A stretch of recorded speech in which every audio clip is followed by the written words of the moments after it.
Tommy from Portugal has an argument for the existence of God, and I cannot wait to take this call. Tommy, what is up? You are on the line with Jimmy and Jamie. Hello, I hope you're doing well. Hello. Hey, Tommy. Brand new, mate. What's up? Can you hear me? Mm-hmm. Yeah, we got you. Hello. Yeah, well, I'd just like to say that I've never seen you before, but I watched the little intros each of you did on the last shows you were here. And I must say, I really like the words that Jimmy started his last show, which, if I'm not wrong, are, what would it take for you to change your mind, specifically about something you're convinced of? Would you hear an argument that renders your beliefs all the more unlikely, or would you ignore the facts if they challenge the view that you hold? Tommy, forgive me for jumping in, but I want to get right to the chase here. So what is the argument that you want to make? Okay. So firstly, would you agree that our worldview should be the one that best explains what we see, believe, and claim? Yes, we want to believe the most true things and the least untrue things, yeah. Okay. So moving right ahead, I'd like to establish a definition, something that we can call a ground, or a sufficiently explanatory ground, is something which we consider to sufficiently explain something. Does that make sense? We are wandering into Petersonian territory, but go ahead. Okay, I'm not sure. It basically, I'm not sure what people who claim to be intellectuals and thinkers on these topics, like Jordan Peterson, often use terms like groundings, substrates, like something that is definitionally beneath all things and underpins everything. And I'm always slightly sus about it, but perhaps you've got a fresher take on it. Yeah. So real quick, Tommy. So, Tommy, I just want to say, look, it says that you have an argument, okay? Instead of asking us all these questions and, maybe you can just get to the argument. Perhaps you need to set up your argument first with some premises, but I just want if you could just state it. This definition. Okay. Well, first premise, do you believe that there are contingent things? I can explain the definition of contingency if you would like. Well, I've only given it a certain amount of thought, but as a hard determinist, I believe that everything is contingent on something previous to it, in that it may even be a case that actual libertarian free will doesn't exist, but we can't understand all of the complexities of the universe, so we just kind of have to pretend that it does. So yes, things are contingent on other things. All right. Would you say that if there is a ground or something that explains a contingent thing, that explanation or the thing that grounds it must be something other than the contingent thing itself?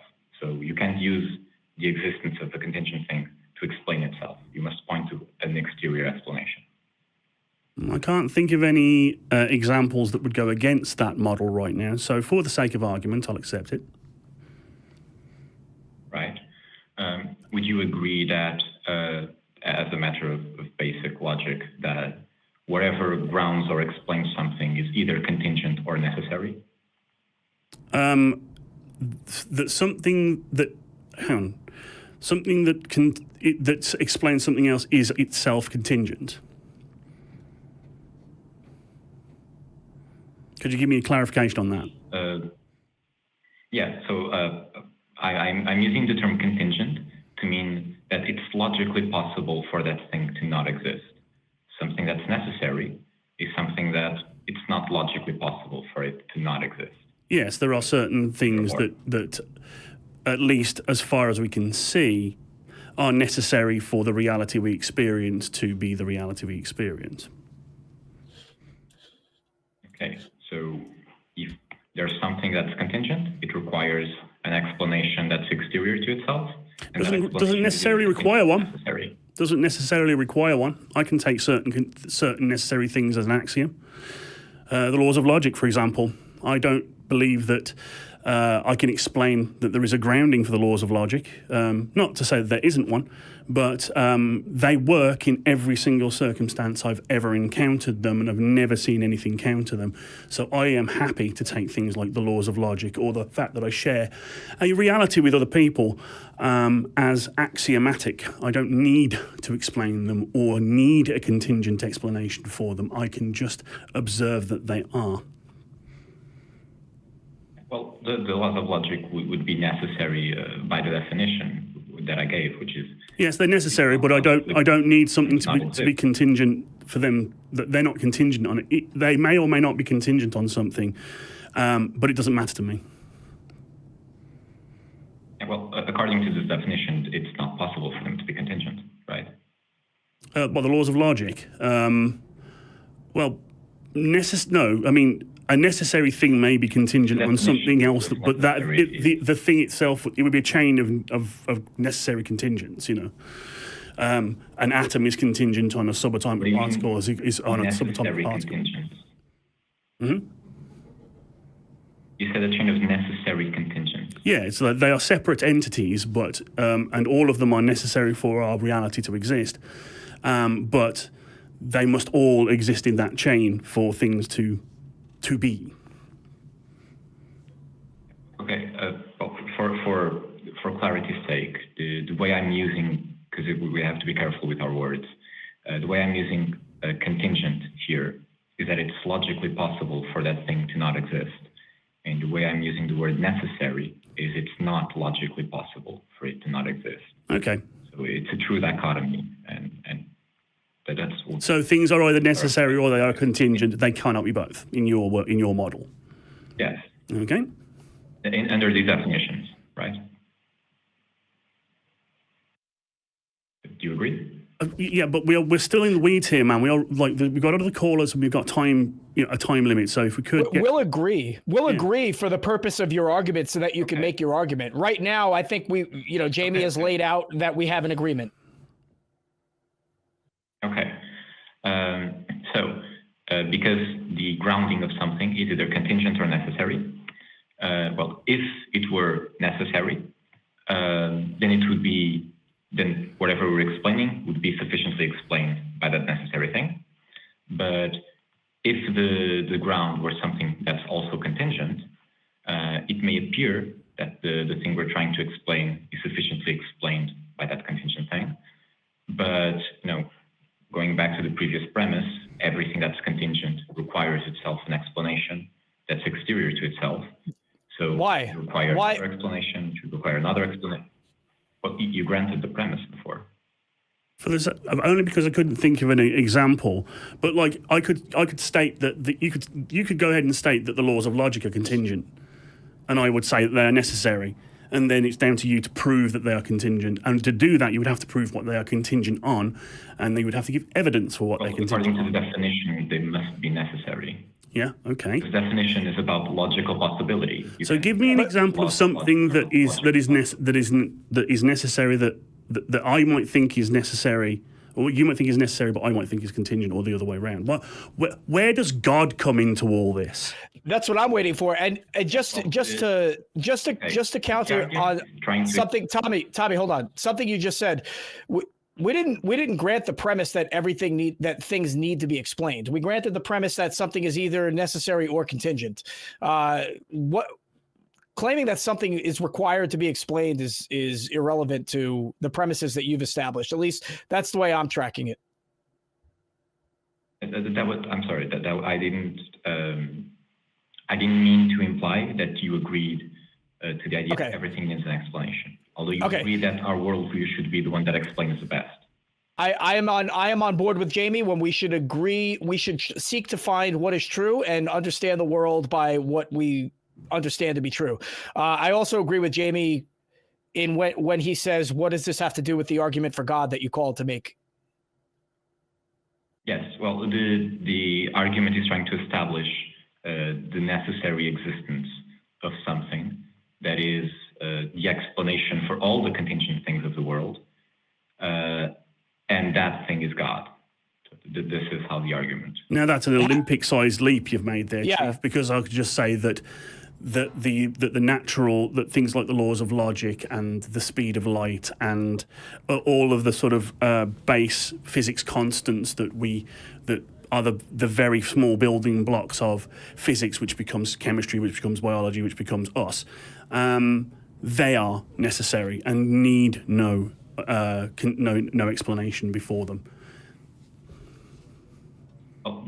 Then I would reply that you can't have more than one necessary thing. Yes, you can. Of course you can. Or you shouldn't have more. There can be a set of necessary things. I would absolutely disagree with you. I completely disagree with that premise. Why can't you have multiple necessary things?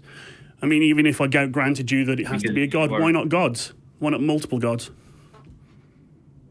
Because if you assert that there are multiple necessary things, fundamentally, explain all of reality, and that they're completely irreducible to each other, so they're really distinct. There's not one true necessity and below all of that. What you end up is some form of dualism or pluralism, because you have multiple completely different substances. And they all come together. Compose reality.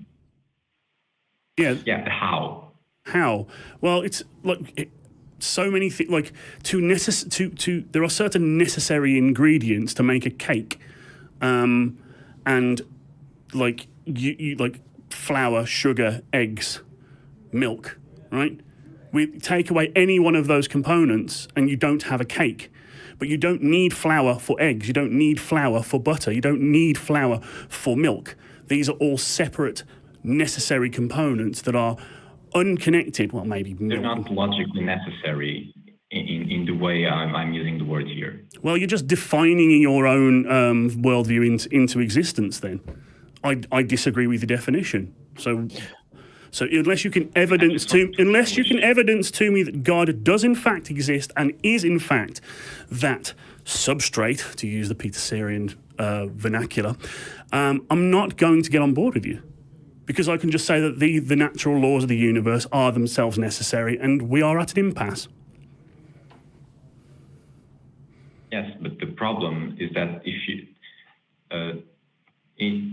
you assert multiple fundamentally necessary things, logically necessary things that are not reducible to each other, you end up with a philosophical view that's called pluralism. And the big problem that all forms of pluralism or just dualisms have is that there is no coherent explanation for how those fundamentally different substances ever interact.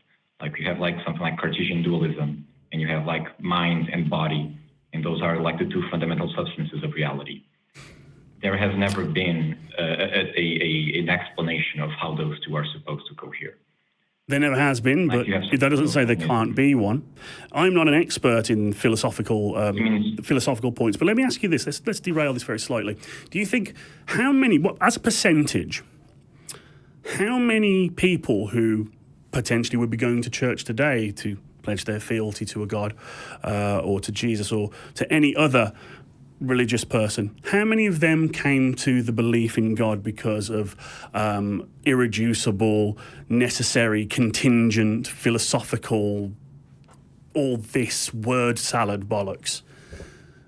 How many of them were convinced of what they believe because basically a technical loophole that can't quite be explained in certain worldviews under certain philosophical conditions? Or maybe they have something a bit more fundamental to the way that they approach their faith. So how many people do you think would be convinced by this very technical argument that our God, let alone the God of the Bible, exists?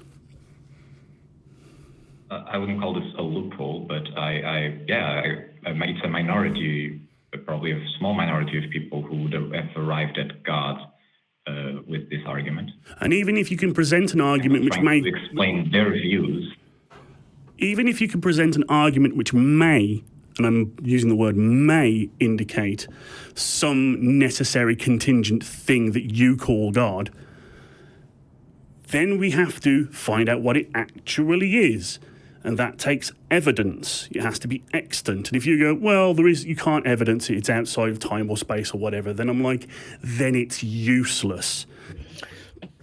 And on that note, Tommy, how are you defining the term God, by the way? And what is the God that you're claiming to be the necessary thing?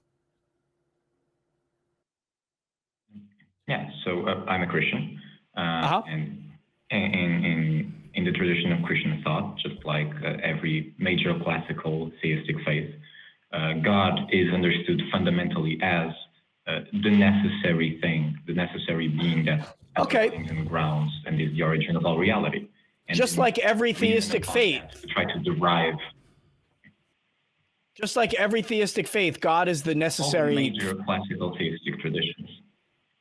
Okay, so how is it that you end up with the Christian God and not one of those other gods that are part of these major theistic traditions? And how is it that you know that your God is the one that is necessary for all of these contingent things that took place?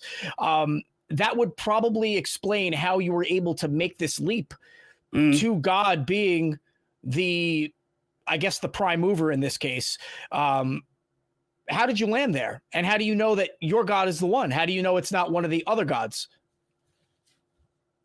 Yeah, well, I believe all of these great faiths are trying to understand the same fundamental reality. They're just different traditions of thought that end up developing, different views of what this reality must be. So let me give you a premise, Tommy. Let me give you a premise then. Let's say I accept your argument for a fundamental, contingent, single necessary thing that is God.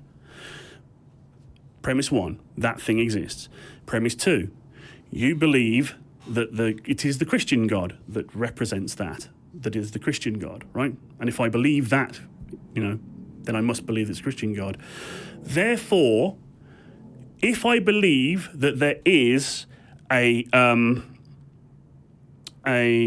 necessary single contingent force, then I mustn't eat shellfish or do butt stuff, because it logically follows that it's your God. And he had some very strong opinions on those things.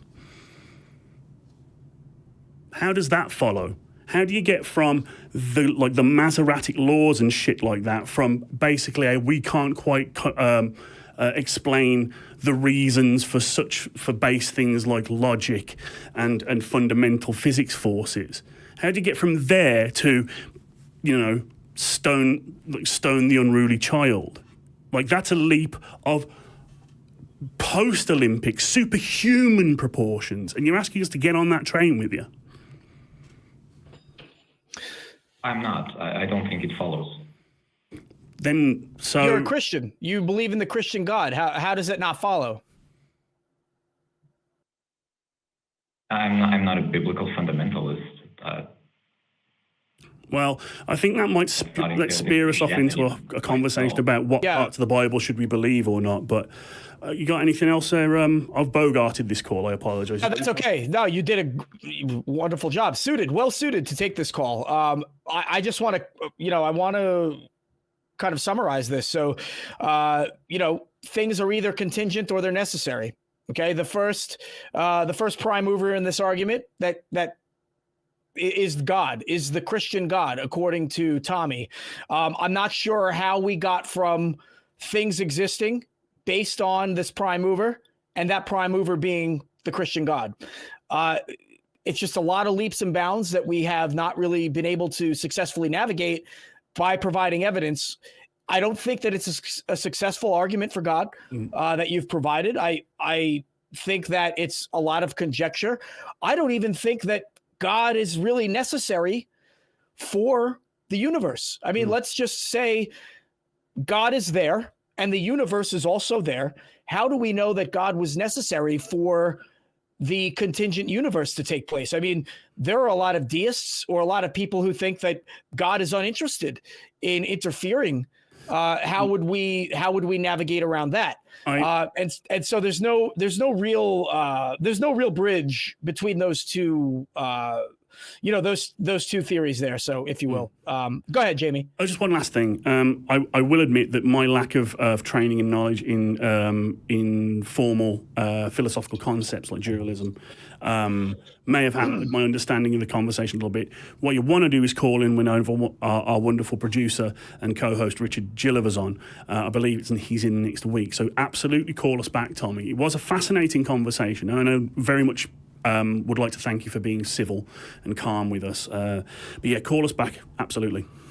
Yeah, Tommy, again, Richard will be on next week. Looking forward to hearing from you. Yeah, I can't say that I'm well suited to handle the deeply philosophical arguments either. But when you start talking about the other major theological themes, I think I'm a little bit more suited to talk about that. And, when you have Christianity coming out of other religions that have all simultaneously existed, the Babylonians or the Assyrians or the Canaanites and the various sects that exist in there, it gets very muddy to say, well, mine is the one that makes sense, even though all of these other ones were there. So I think, like Jamie so aptly stated, that's another conversation I think that we just don't have time for. But maybe you could put that on the back burner and call us back, and we can have that conversation as well. So I'm going to let you go. Thank you so much for calling.